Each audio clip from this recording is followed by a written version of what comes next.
Hello and welcome to News Tonight. I am Rhoda Ngonzi, on sign language, Deborah Namuyomba. Let's take a look at the top stories tonight.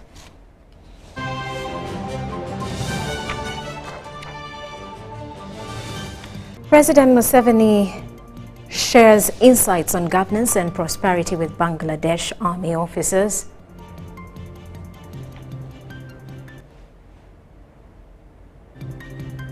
King Oyo marks 29th coronation anniversary with a call to his subjects to avoid HIV infection. While Kasese community gets a new cable bridge as flooding becomes rife. And Jaguar bus operation suspended for 10 days.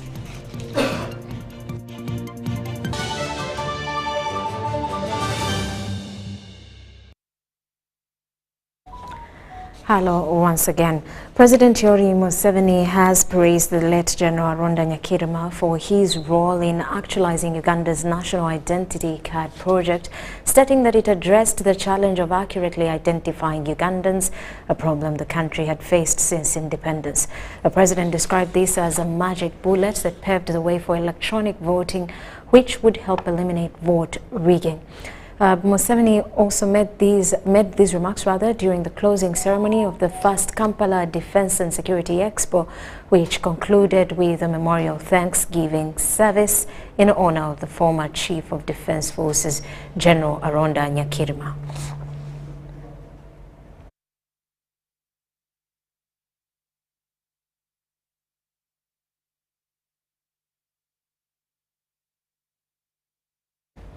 We apologize for that.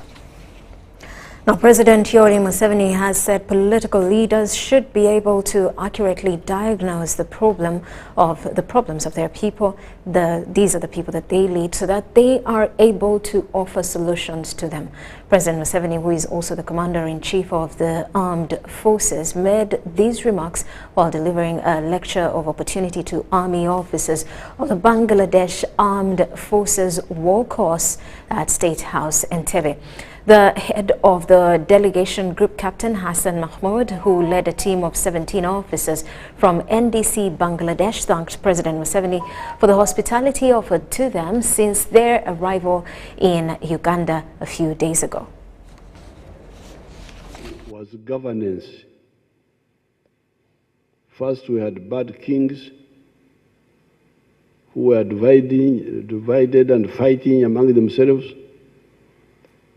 So when the Europeans came, they were able to divide and rule until later when we organized ourselves.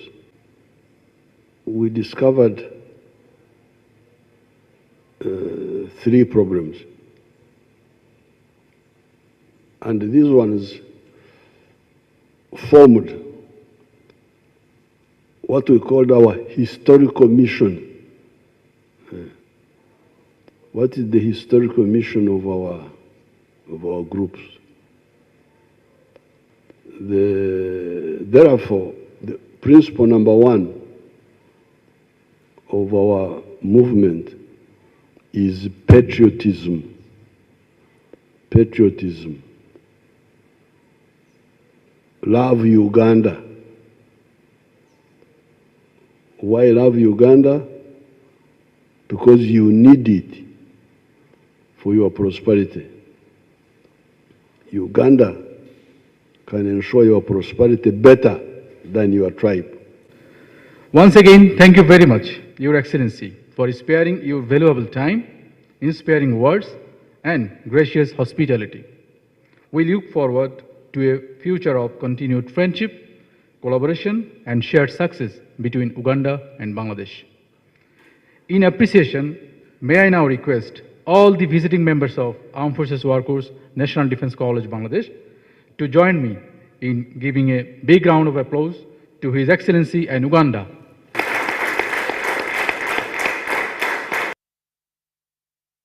Hundreds of mourners gathered at Nyakabingo Primary School in Kisoro District this Thursday for the burial of Sarah Mateke, who died on Saturday last week. The ceremony has been attended by ministers, members of parliament and Vice President Jessica Lupo, who represented government. Sarah Mateke was the State Minister for Defence and Women's Member of Parliament, Kisoro District.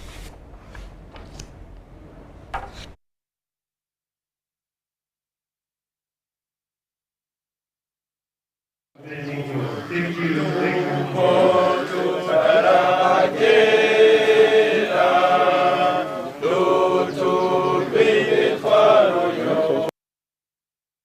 Ministers, abandi tuze tubagaranga umwanya ni muto.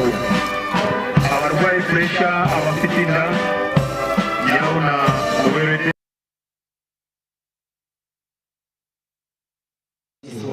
All of you have the respect of the different protocols. My name is Jaguar, and I am the son of the lady Venerable Sister Mateke. We are here to say goodbye to one of the best moms the world can offer. If I were here and start talking about the good things that my mom had done, then trust me, I would spend more time than I think. It is so funny how we used to see her dress smartly every morning and watch her go to work. And it is now us to find the perfect cloth to say our final goodbyes to her. All protocol observed. It is sad we lost Sarah, who is my predecessor when I joined the ministry. Even before I joined, she used to call me brother. She gave me all the tactics and all the dangers and all the touch point and non-touch point in the ministry. She kept on telling me all this, and I thank God for her life. My name is Rhoda Ngonzi. I'm the Minister of Youth and Children Affairs. I'm also the Vice Chairperson of PLU, or General Moses Civic Organization in Western Uganda. The General, who is our chairman, has sent a small text. I want to read it for the mourners and the family. He says, General Museveni, Chairman PLU Civic Organization, sends heartfelt condolence to the loved ones of Honorable Sarah Mateke, Minister of State for Defense. We mourn the loss of a true patriot, a dedicated leader, a champion of defense and security. May her legacy inspire us to continue her good work.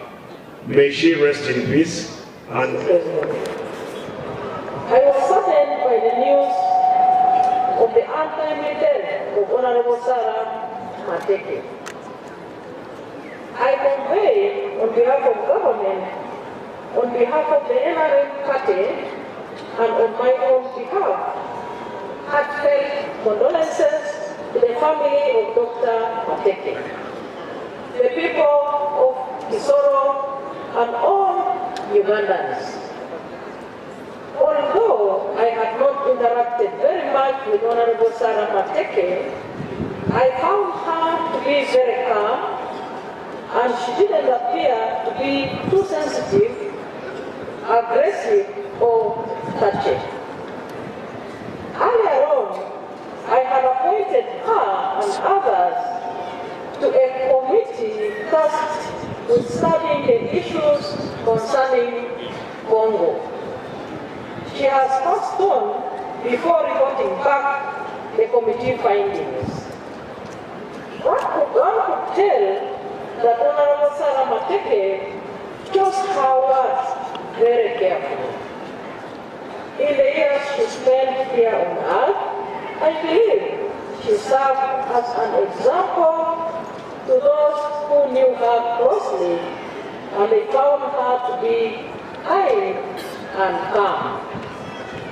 Lord Bishop, I wish to reiterate my appeal to the NRM cadres that you should take care of your lives, not just for yourselves, but also for all of us.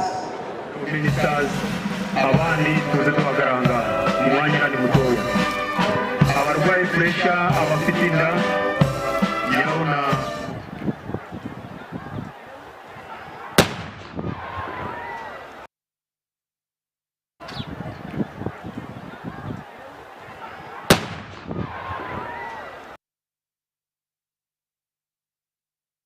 May her soul rest in peace.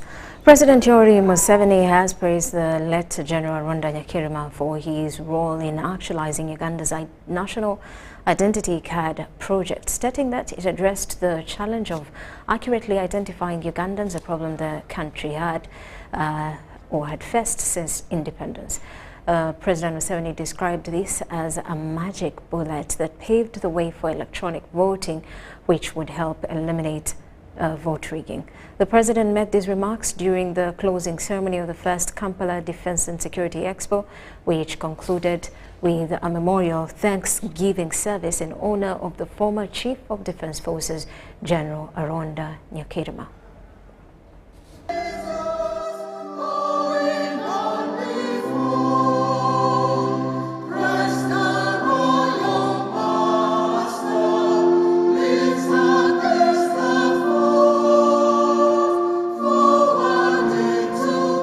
A Thanksgiving for the late General Aronda Ngonzi has been held at the closing ceremony of the Kampala Defense and Security Expo 2024 at the Commonwealth Resort in Munyonyo.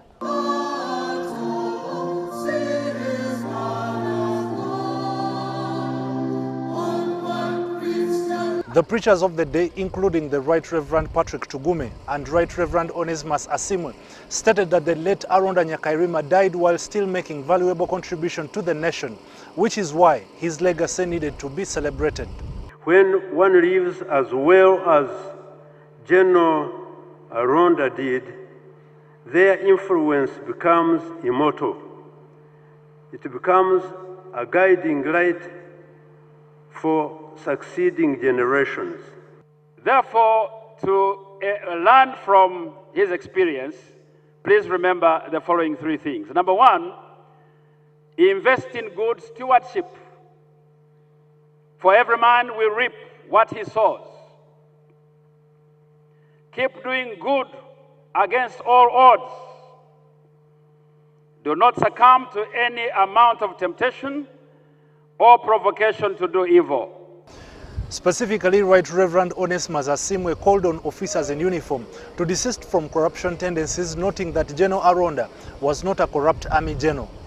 He was not like those who say, man eateth where he worketh. But those who say, man eateth where he worketh, today I have good news for you. I hasten to add that God seeth what you do with.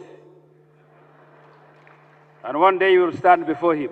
Linda Aronda, the wife to Aronda Ngonzi, recounted the most challenging operation called Iron Fist, which Aronda commanded in northern Uganda to wipe out Joseph Kony's Lord Resistance Army, keeping him away from home for long periods. I remember that time my father-in-law was home with me.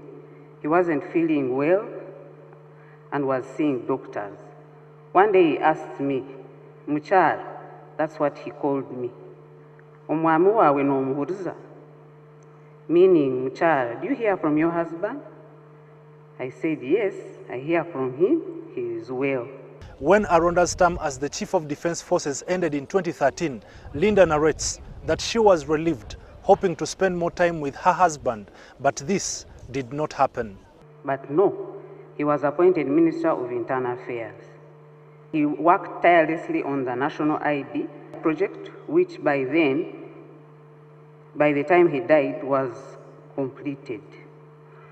Ladies and gentlemen, as a wife of the late General Aronda, his children and his bigger family were sure that if it is service to the country, he gave it his all. She commended President Yoweri Museveni for giving Aronda the opportunity to serve the nation, but urged the UPDF to keep track of the widows of the fallen soldiers. Because they really don't enjoy their husbands' presence, they don't enjoy their husbands when they are still alive. So when they come to you, maybe looking for help, if you can, please assist them. Ivan Kawa is my name, and I am reporting from the Commonwealth Resort in Munyonyo. Now, still at the same event, President Yoweri Museveni closed the first UPDF Expo, reiterating the significance of the National ID project that was actualized by the late General Aronda Ngonzi. Diano Oloin has more. The president stated that the lack of accurate identification was one of Uganda's major challenges, but acknowledged that the success of the National ID project has also helped reduce insecurity in the country. In the 1962-61 elections, there were no elections. It was just cheating by UPC and Kabaka Yeka. And the UPC would sing about it. Twatera karuru shahemwene extreka kuzaika mnano bote yako machi wanuka. Hurroka hurroka hurroka hurre hurroka hurraka Uganda Congress. They were very proud. He emphasized that identification has been crucial in facilitating the electoral process, including minimizing election malpractice. The president revealed that election malpractice by previous regimes was one of the reasons they went to the bush. Electronic voting. Please, let's use the fingerprints of people, because the fingerprints are unique. General Moses' fingerprint is not the same as mine, although he's my son, because he picked from Mama something and from me something. So he's different from Mama, he's different from me. So the answer is electronic voting with the fingerprints. But people don't want good elections. They were opposed. I brought this 20 years ago because I knew the problem of Uganda have been good elections. Together with other celebrants, the president remembered General Aronda as a disciplined army general who will be remembered for instilling discipline in the army and bringing it closer to the people. Diano Olwen Peters reporting.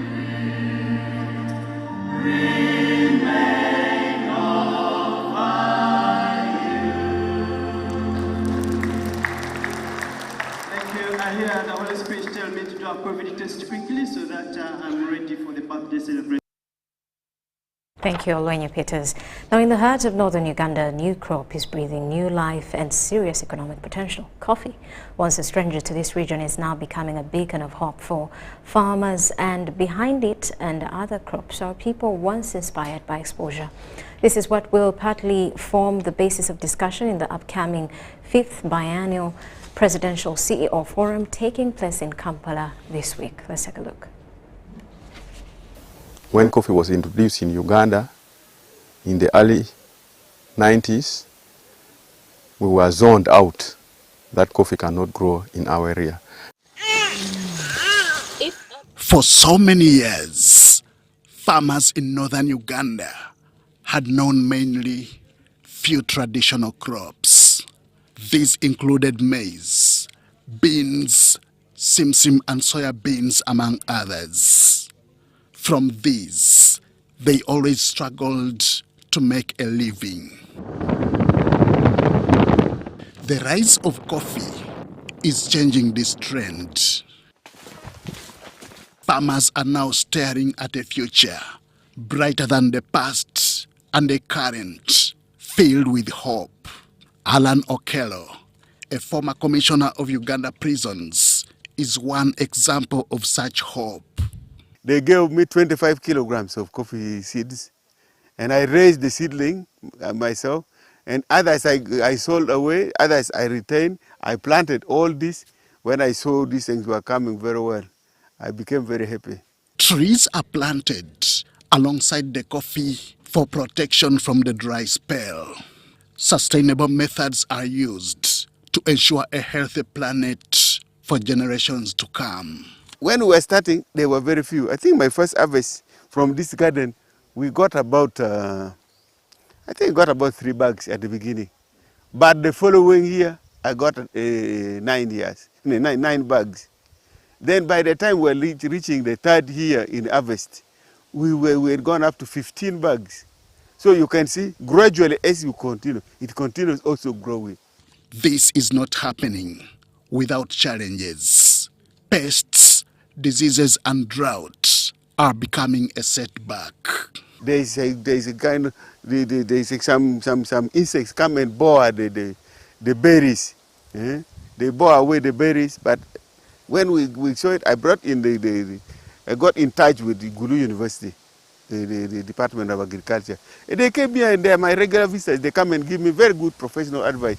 And that's how we overcame the challenges of pests. This other initiative involves use of ethanol, so we have now initiated use of our local wareji into those bottles. But it is so effective because my plantation was heavily infested in the last 6 months. But when I started using it, I've seen drastic reduction in infestation, and I'm so impressed. Challenge I'm getting, this pest, which is affecting time and again, buying drugs or insecticide for spraying. Okay, it is there, but the price is not easy. Farmers like Lilian Agwang are in the process of expanding their ventures. I've planted 200 seedlings, and the way I'm managing it, pouring water. After every 2 days, I pick water, I pour. That's why it is at least trying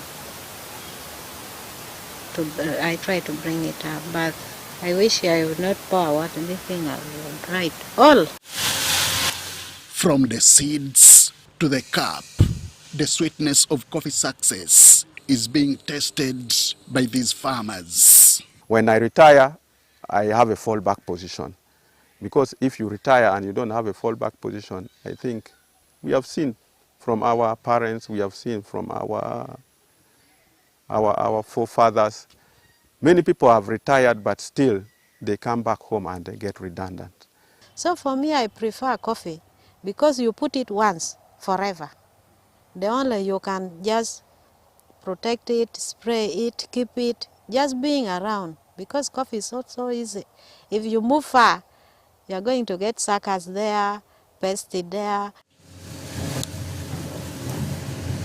The high demand for coffee has maintained the crop as the leading foreign exchange earner for Uganda. For northern Uganda, which is recovering from the effects of war, it is timely that the crop is promoted for wealth creation. The national drive is to increase the production of coffee, and northern Uganda has been identified as the potential, has a very good potential for growing a lot of coffee, especially in Gulu and Amuru. This explains the reasons for the ongoing Presidential Chief Executive Officers Forum. Northern Uganda, having been where it was in the insurgents in the past years, is now ready. And the districts in northern Uganda took the challenge to transform their societies, from insurgents to production. Leaders from the northern region are welcoming the creativity. In the past, our people used not to grow coffee, but I'm happy that personally I have tested. I've started by planting about 3-4 acres of coffee, and it is doing well. Only that we have problems during the dry spell of the season, towards November, December to March. From Arua to Gulu and Lira to Moroto, northern Uganda is made up of 4 sub-regions, including West Nile, Acholi, Lango, and Karamoja. Having these regions embrace coffee farming, besides other crops, remains top on the menu of the ongoing Presidential CEO Forum.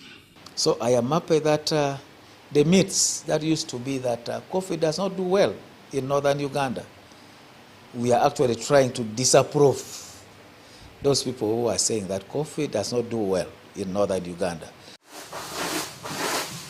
The 5th biannual Presidential CEO Forum is being held under the theme Battle to Greenfield, transforming northern Uganda into a commercialized production and logistical hub for export. Henry Okrut, UBC. Now, the King of Tooro Kingdom, His Royal Highness Oyo Nyimba Kabamba Iguru Rukidi IV, has reminded his subjects, especially the youth, that HIV/AIDS continues to be a significant threat to all communities. King Oyo made this statement while hosting hundreds of subjects at Karuzika Palace in Fort Portal City during the celebration of his 29th coronation anniversary, locally known as Mpango. Every September 12th, all roads in Tooro Kingdom always lead to Karuzika Palace.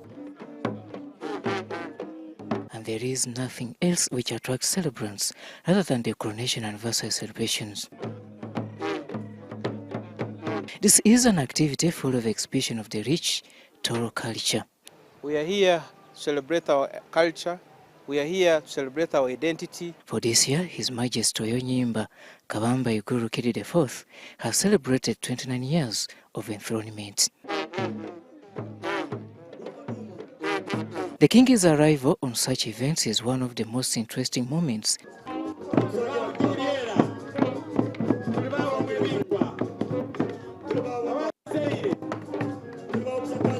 But what's about that moment when everyone steps forward to pay allegiance to the throne?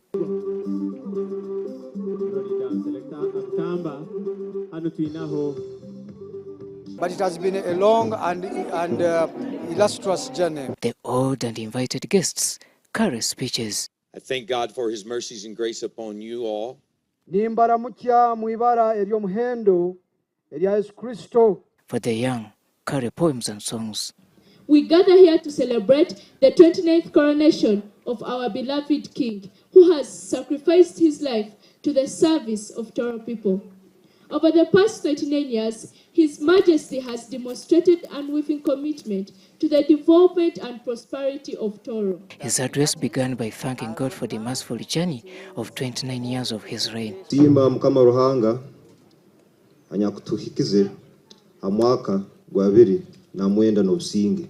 But to the Tooro Kingdom community, the king rallied them to embrace development and hard work. Nyekambesa imende ya Tooro inywena kujumbere entegeka zokama zenkurakurana nokukora na amani. With the aim of developing talent in the area, Oyo wants more sports facilities constructed. Kandi kusigikira abantu nyamwingi abajumbere umpira ni nsaba government kutombekeraho ekizaniro ekyabuhinga Fort Portal City. He also reminded his subjects that AIDS is still a monster loitering in all communities. Obroire bwa slim bucharo kandi kiswaza kusanga niwe yongera ni nsaba buli muntu wena anyakulhan abakuru bedini abembezi bona abakuru bamasomero abanyoro bobukama abakuru benganda abazeire nemene ya Tooro inywena kutwara obujunanizibwa kwijuka buli muntu wena ngu oburwaire bucharoho kandi tuina kuburwanisa. He ended his address by strongly condemning issues related to land grabbing and eviction in his kingdom. Busa muntu wena nomu abarabinga abantu amataka gobukama tulibawenzeire abawenzeire abawo atanaganjura tulibawo muisakika aba abantu nibasera harutungiro obururu abana amataka gobukama mukoragane na Tooro Kingdom Land Board mutunge lizi rundi ebaroha erukoleka ngu haitaka oroho mubiragiro kandi busaho arasobora kubabingaho. He mentioned about politicians using the kingdom for their own selfish benefits to get votes against the name of the institution, that the kingdom is chasing people from their land. It is wrong. We condemn it in the strongest terms. The task now largely lies to his subjects to amplify his dream. We are calling upon Ugandans of goodwill. We are calling upon people, whoever is seeing us, you can join Tooro in trying to improve the standards of our people. The Mpango celebrations concluded with the brief cultural rituals performed by the king and dancers from all over his subjects. Robert Onyango, UBC News.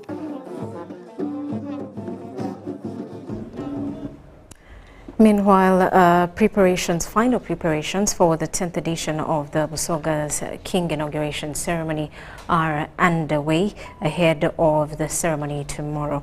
In various parts of the kingdom, the mood is upbeat, with subjects looking forward to welcoming the Chabazinga and Inebantu Jovia Mutesi.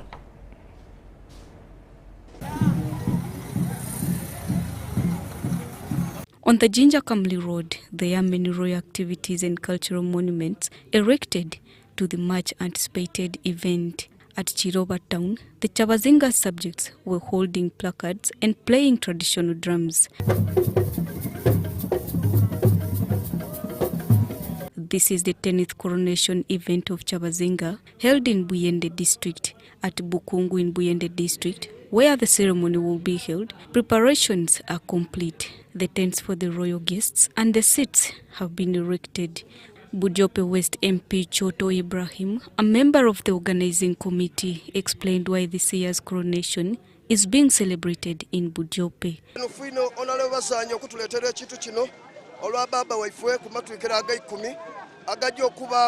Kino ekintu tubaire ne bemupi bona babeneka kati batutanga mukuku eno ndowooza ngaba muri kubona ebitirirwa bino byona bino omusaadde ono yabitaire mu ebirowoozo byona yatukunga tuba wali baba waifwe Chabazinga wuli Gadiope owokuna.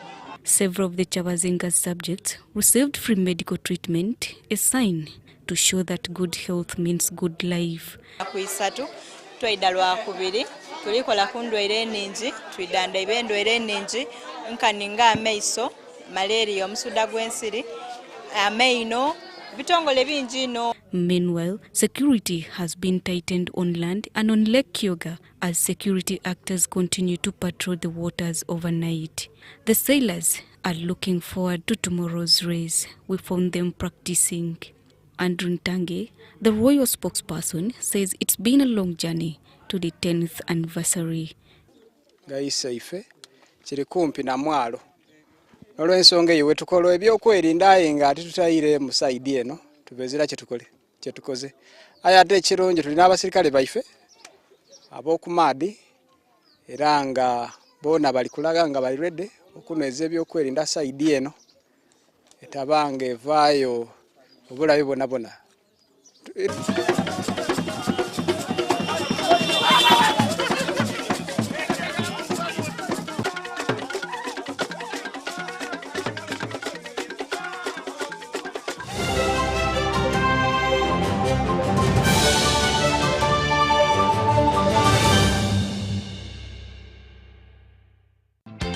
Tuli wano leero Divine College Wakiso okutuusa obweyamu ew'omuwanguzi waffe owa school fees kubanga abadde akozesa pay with momo okusasula school fees za mwana we era awangudde school fees za term 3. Nze nkolera Kagadi naye kinyanguyira okozesa MTN momo olw'okubanga transport okuva Kagadi okujja ero Kampala mitwalo 6 nga nyiga *165*8 asi nakozesa MTN momo nga balance yali asigaddeyo ne musasula kakati nange nafuuse omuwanguzi mu MTN momo ndi musanyufu nnyo abe MTN otuddiza bazadde bannange mbakubiriza okozesa MTN momo kubanga MTN yesigika MTN mazima wanvu. Together we're unstoppable.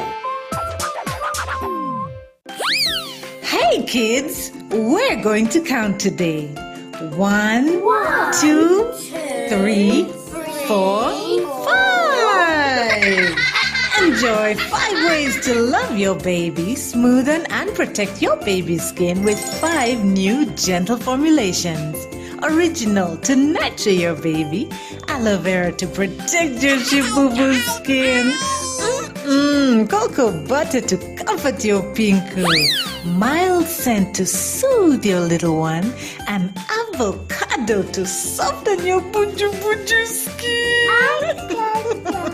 Available in all supermarkets, retail shops, and cosmetics shops near you. Move it, baby jelly. All day confidence. Do you need data collection services, data analysis and reporting, monitoring and evaluation systems? Then contact Mold Technologies, a professional research firm that has provided many organizations with timely research solutions for over 15 years. For more information, visit www.mt.co.ug or call us on 0704 913 399 or 0782 602 963. Visit our office in Kampala at Sayuni Complex in Tinda. Mold Technologies, your professional research firm. Sometimes the pressure of paying taxes can feel overwhelming. The temptation to cut corners and under-declare your income may creep in. But before you make that choice, consider the cost. Under-declaring taxes might seem like an easy way out, but the consequences can be severe. URA offers resources and payment plans to help you manage your taxes. You can pay in installments if it's difficult to pay in full. Transparency is key. Avoid penalties and unexpected liabilities by reporting everything accurately. To report corruption, call URA on our toll-free lines. Uganda Revenue Authority. Developing Uganda together.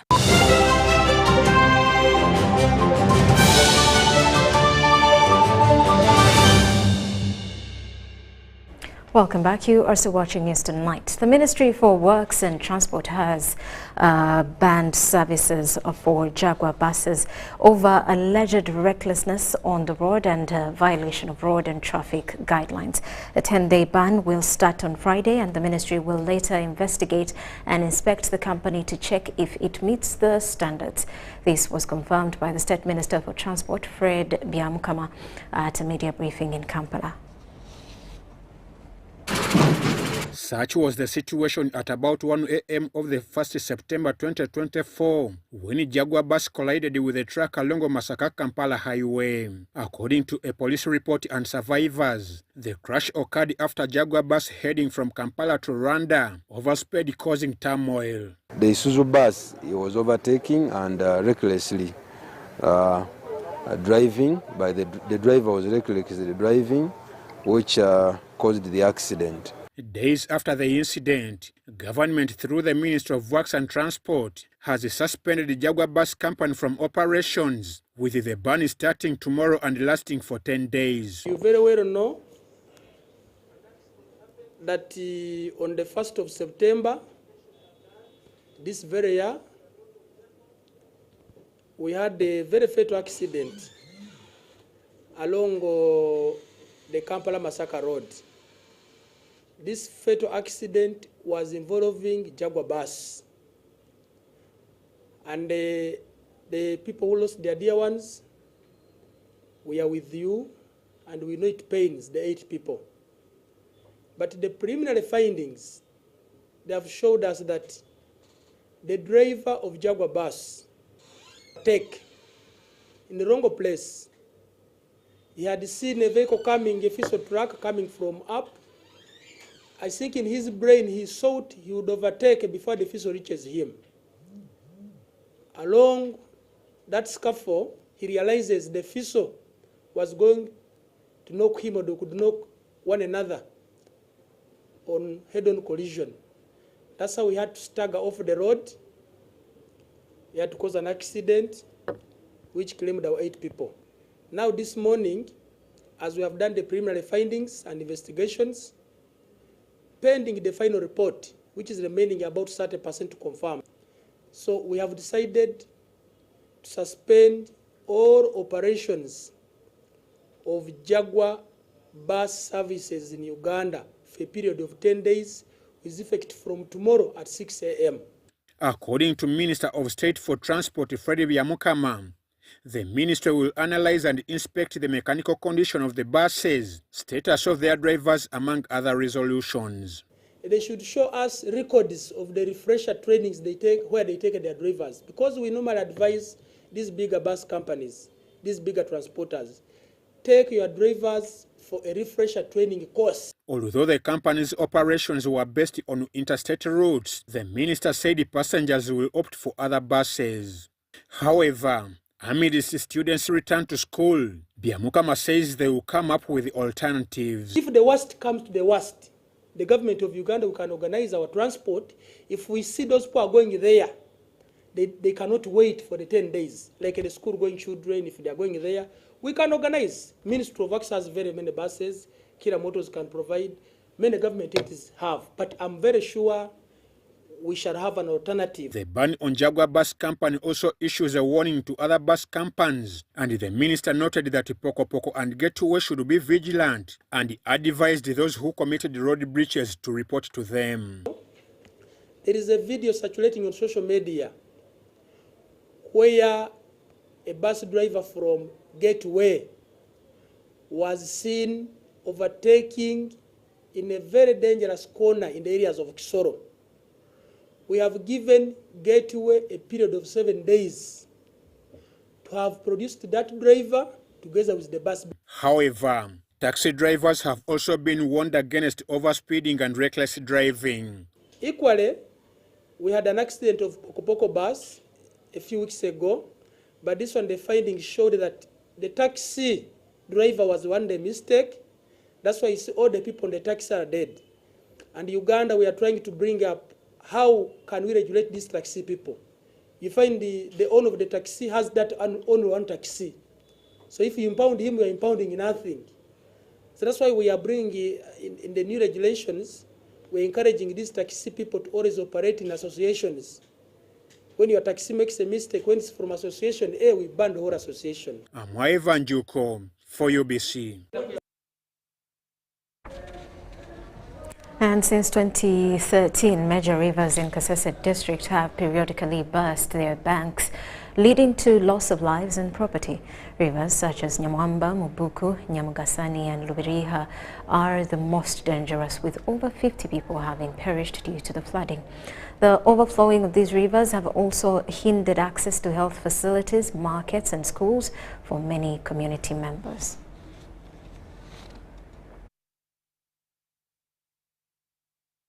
Major rivers in Kasese district have been flooding annually, resulting in death and loss of property. Accessibility from one village to another has always been a challenge to many communities that are near these rivers. In the past years, we did not have any trading center in Bikone. There were no schools in Bikone, no hospitals, and now people could come this side for these services. And now maybe when they come or go back, this is when they were drowning into the rivers. In response to the outcry of people who stay along River Mubu in Busongora County north of Kasese, the Engineers Without Borders East Africa have come in by constructing a modern cable bridge to ease the movement of goods and services in the villages of Bikoni and Nyakabuga.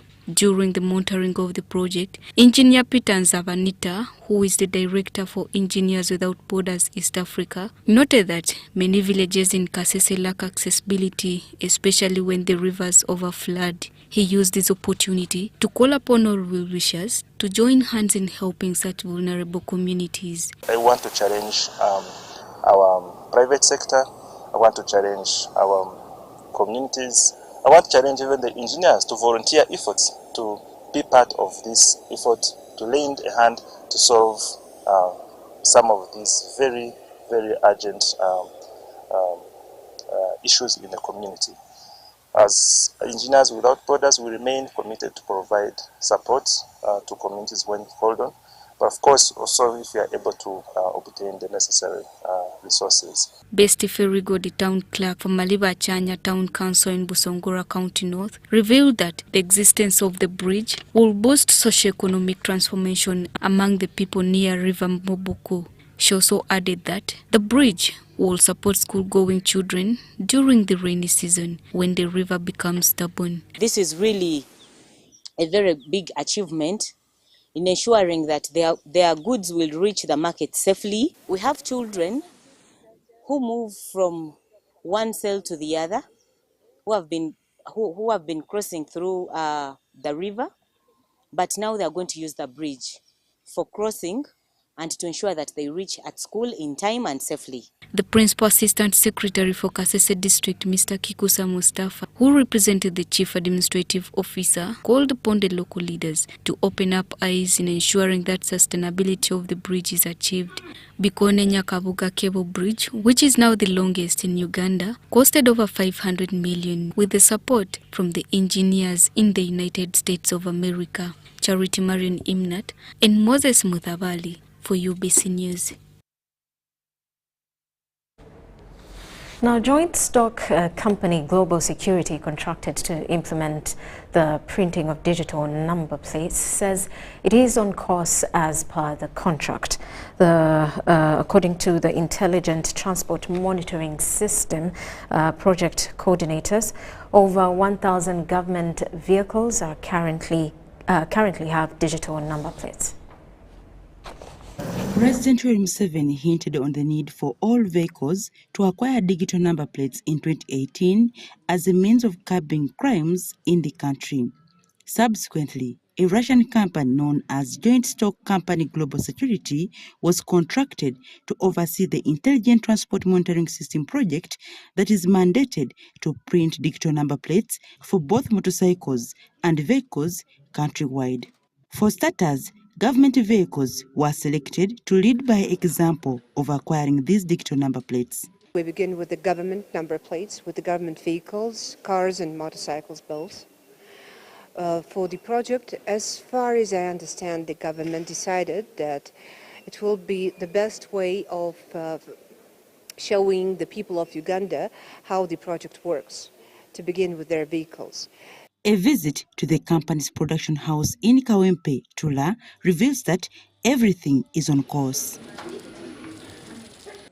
The head of communication for the Intelligent Transport Monitoring System project, Galina Sivalova, says a total of 5,000 digital number plates is produced daily. This factory is able to produce up to 5,000 sets of number plates per day. For now, we are doing less, but it depends only on the necessity and on demands.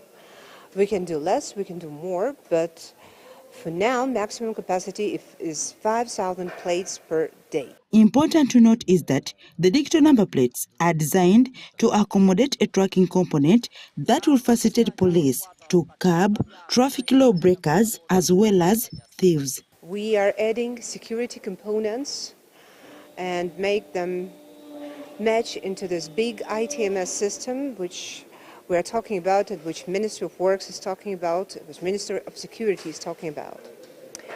This ITMS project, and we would like to thank the government of Uganda for an opportunity to be a part of this grand project, which will help us increase safety, security, and we really pray that improve the lives of Uganda. With barely a month to the November 1st, 2024 deadline for motorcycles to acquire these plates, the project coordinators say efforts to have installation stations countrywide are on, starting with Kampala. We are going to move further and we'll do the installation centers up country away from the border point. It's not just 8 Buns and Malaba and Mutukula. We're going to move forward and we'll make this digitalizing project more comfortable and easier for the citizens. We're just moving step by step. Joint Stock Company Global Security, a company overseeing the Intelligent Transport Monitoring System project, was in 2021 awarded a 10-year contract, after which the project will be handed over to government to manage. Dorcas Kimono, UBC TV News. Meanwhile, non-communicable diseases are becoming increasingly prevalent across Uganda, affecting people of all ages. Nutrition experts from Makerere University's Department of Food Science are now advising the public to regularly monitor their health, engage in physical activities, and adopt healthier eating habits. This was during dissemination of findings from the Foodland project, which aims at developing, implementing, and validating innovative, scalable, and sustainable technologies to enhance the nutrition performance of local food systems across Africa. Many Ugandans seek medical care when they are gravely ill, which health experts warn increases the risk of developing non-communicable diseases. It is for this reason that the public is being asked to be more proactive about their health by undergoing regular checkups. When they go, they just want to focus on a particular element that they have. Then, like if they go to a clinic, they'll say, just test for me malaria. But they don't want to check maybe the blood pressure, checking the blood glucose, taking their BMI. And this is the leading cause of this increase in the NCDs. Professor John Muyonga, a professor of nutrition at Mateke University and the principal investigator, the Foodland Project, stated that the initiative is establishing nutritional guidelines to curb the rising incidences of NCDs in Uganda. Looking at what is going on in the country, we decided to concentrate on nutrition guidelines addressing non-communicable diseases. We have launched a 30-day wellness challenge. And in this challenge, we expect people who have joined this challenge to do a lot of physical exercises as a means of reducing their weight and keeping fit. We also want them to eat healthy. We want them to avoid eating unhealthy food, but taking more fruits and vegetables in their diet. The Director for Crop Resources at the Ministry of Agriculture, Animal Industry and Fisheries, Stephen Biantwari, who represented the minister, praised the Foodland Project for its innovations aimed at advancing local agriculture and aquaculture. He encouraged the public to adopt healthier eating habits as a means to prevent NCDs. This message will not reach our people unless we communicate it, especially aspects around the cross-cutting issues, nutrition, extension, and the rest of such. So, His Excellency guided that we need to continuously package our messages and we inform our people. The Foodland Project seeks to empower smallholder farmers and food operators by fostering sustainable agrobiodiversity and improving the productivity, resilience of food supply chains. It also aims to create new market opportunities to both local and global levels, contributing to the revitalization of rural communities. Joseph Boule, UBC. And with that, we take a quick break. When we return, more details.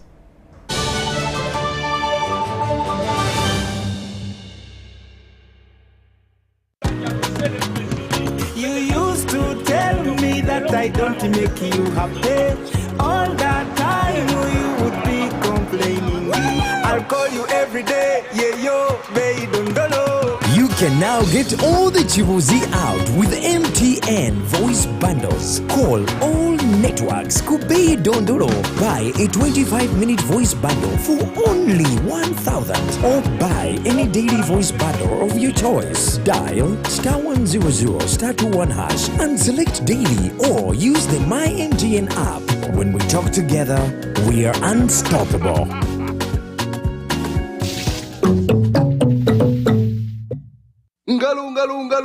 It's true what people say, that when I wash and you wash your hands with soap, we'll have less infections as Ugandans. After all, it's hands that handle money.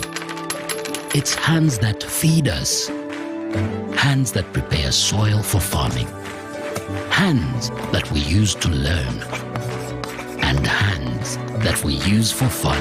When I wash and you wash, it means clean hands for all. So, wash your hands with soap and clean water regularly to keep away infections and disease-causing germs. This message is from the National Hand Washing Secretariat with support from UNICEF. Do you need data collection services, data analysis and reporting, monitoring and evaluation systems? Then contact Mold Technologies, a professional research firm that has provided many organizations with timely research solutions for over 15 years. For more information, visit www.mt.co.ug or call us on 0704 913 399 or 0782 602 963. Visit our office in Kampala at Sayuni Complex in Tinda. Mood Technologies, your professional research firm.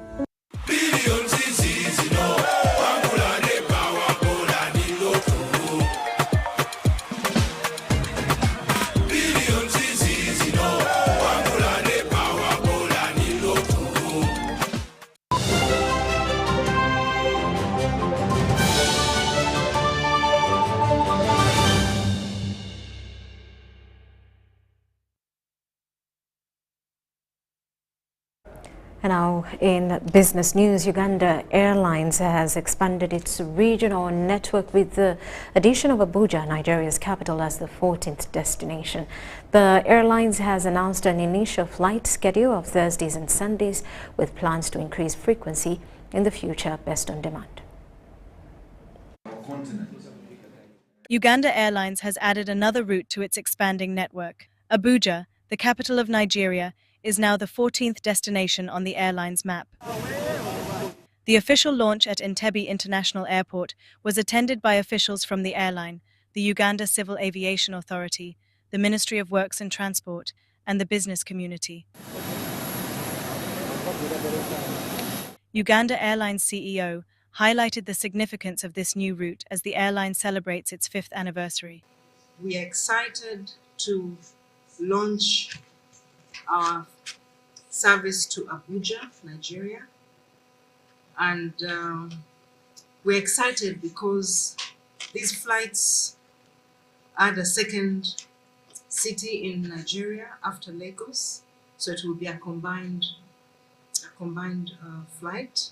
The State Minister for Transport underscored the importance of the Abuja route in strengthening bilateral relations between Uganda and Nigeria. This is happening just a year after we launched services to Lagos. Remember, in October, this development and others that will follow validate the NRM government's foresight and strategic decision to restart the national carrier. As you are aware, Africa is not well connected, which makes cooperation and trade very difficult and expensive. In the absence of an efficient and functional road, rail or water transport systems, air transport is the low-hanging fruit to connect Africa, especially member states move to implement the African Continental Free Trade Area. The Nigerian High Commissioner to Uganda echoed these sentiments, expressing optimism about the potential benefits of the new route. Ever since this flight's commencement, we have actually noticed a lot of increase in trade and investment between the two countries, which of course is the vision of our two presidents. The Abuja route is expected to be a mutually beneficial addition to the network, fostering tourism and trade for both Uganda and Nigeria. A business summit will also be held at the sidelines of this launch to explore opportunities of cooperation and collaboration. Sharon Chomdisha, UBC News.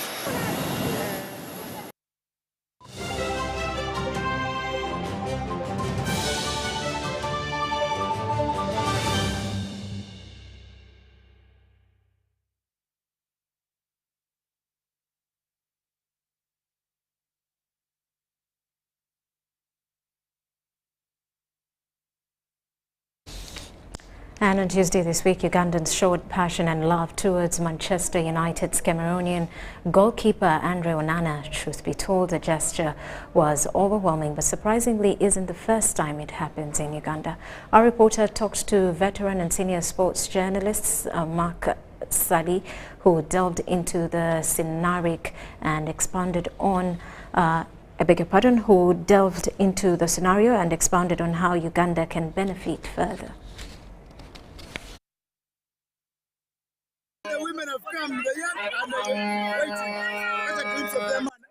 The world is yet to get to terms with a gesture accorded to Manchester United's Cameroonian goalkeeper Andre Onana by Ugandan football fans.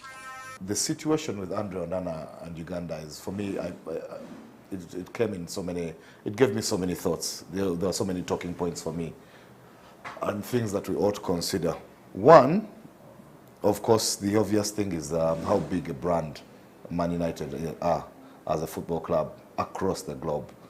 It's that was the latest testament actually to the fact that regardless of the fact that they've fallen on hard times in recent years, United remain such a big global brand that other sports entities, football clubs as well as other sports entities, ought to emulate. For starters, Onana was here for his national team's 2025 Africa Cup of Nations fixture against Zimbabwe that used Mandela National Stadium Nambole as home ground. This provided Ugandans an opportunity to get a close look that they used to show affection to the Manchester United goalkeeper. For us as we Radicals Uganda, we have come to support our goalkeeper Onana. Veteran sports journalist Mark Sally attributed this show of adoration to a couple of things, including technological advancements that brought smartphones. There are lessons to learn from that, because United, the adulation that Onana gets today is the adulation that, say, George Best got in '78, where United went, or Bobby Charlton. So it's been like that for them for years. To build lasting brands is something that we ought to look into. What makes a club like that tick and successful? He also credited government's long-sightedness in ensuring Nambole gets its status back, and is optimistic that with others like Hoima City Stadium in place, Uganda will become a sports destination. The other bit is about the general power of sport, especially for us in here in Uganda, to understand the power of sport, how it is a uniting factor, how it is an ability to attract crowds and the money that comes with crowds, and how we should always tap into that, how regardless of the differences we have elsewhere in society, sport is the one that can bring us together in ways both to make us happy and to make us some money and to put some money in our pockets. By the way, this isn't the first time that a star player from a top European club comes to Uganda and overshadows many on his team who in reality are better players. South Africa came to Uganda, came to Nambole to play against the Uganda Cranes. And there were so many big stars for South Africa on show, including Benny McCarthy, who was, I think, just coming out of Porto and into West Ham at that time, including Lucas Radebe, who had played at Leeds, was a big captain on the African continent. People like Mark Fish, who had also played in the Premiership at Charlton, I think, and was back in South Africa. I remember John Shoes Moshowi was there. He was in Turkey at the time. Dr. Kumalo. I was somebody everybody fancied because of his footwork and the style with which he played football. But people went to Nambole to watch Quinton Fortune. Ideally, he should have been the smaller of the South African stars, but he was from Man United. I remember I was there in person. I remember people flocking Nambole to see Quinton Fortune, and him actually being mobbed in just about the same way as Onana was. But whereas Onana and Quinton Fortune were in the limelight when they came to Uganda, Mark Sally fondly remembers the presence of European and World Player of the Year, Liberian George Weah at Nachivbo Stadium. Lack of information, there were so many people waiting for this superstar. He was big, he had been African Football of the Year, he had been World Football of the Year and European Football of the Year, the first African to do it. He had done everything from Monaco through PSG to AC Milan and Chelsea, and he was big. This action by Ugandan fans has attracted global interest, with this likely to climax with the first ever Premier League club tour of Uganda. If all goes according to Ugandans' wishes, Onana will be back in town next month when Kenya hosts Cameroon in an AFCON Group J game.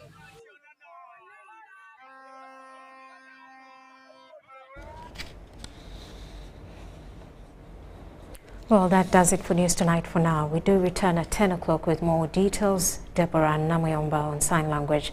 I am Rhoda Ngonzi.